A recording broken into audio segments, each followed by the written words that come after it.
이번에 남은 재료는 모과. 남은 모과를 새콤하게 모과 마들렌으로 변신시켜 줄 거예요. 바로 요렇게. 모과 마들렌으로 변신시켜주기 위해 필요한 재료는 모과, 설탕, 레몬즙, 물, 버터, 달걀, 설탕, 박력분, 베이킹 파우더, 레몬즙, 바닐라, 모과 콩포트. 이제 만들어 봅시다. 먼저 모과를 손질할게요.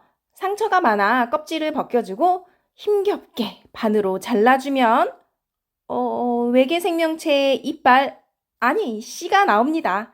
혐짜리니 뒤집어서 한 번 더 반 잘라 씨앗과 벌레 먹은 부분을 손질해주면 한 주먹만 나오는 엉망인 가성비를 만나게 됩니다. 하지만 아이가 밖에서 놀다 엄마 선물이라며 가져다 준 것이니 사랑으로 극복하고 얇게 채 썰어줍니다. 모과는 생으로 먹을 수도 없고 흔히 먹는 과일이 아니니 관심 없는 과일이었는데 우연히 모과청을 선물로 받아 먹어보고 향긋함과 새콤함의 매력에 빠져버렸죠. 심지어 따뜻한 성질이라 몸이 찬 쓸모에겐 찰떡궁합이에요. 하지만 과육이 어마어마하게 단단해서 손질하기 어렵다는 단점이 있지요. 그래도 향과 효능을 포기할 수 없어 즐거운 마음으로 청을 담그고 있답니다. 이처럼 자기에게 맞는 걸 찾으면 뭐든 즐겁게 할 수 있게 되는 것 같아요. 쓸모와 쓸모 남편이 잘 맞는 것 중 하나가 수다 떠는 거예요. 한번 얘기 시작하면 시간 가는 줄 모르고 엄청 재미있어 하며 한참 동안 수다를 떤답니다.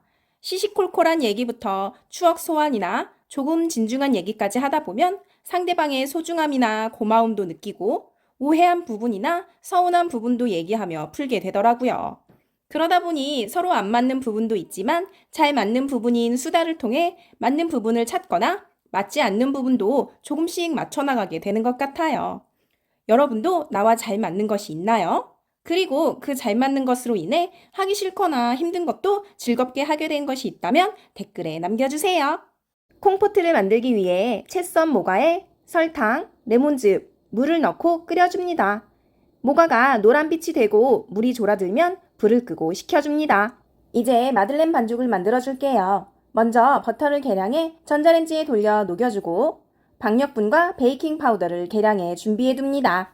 다음으로 달걀, 설탕, 바닐라, 모과 콩포트를 넣고 섞다가 깜빡한 레몬즙도 넣어줍니다.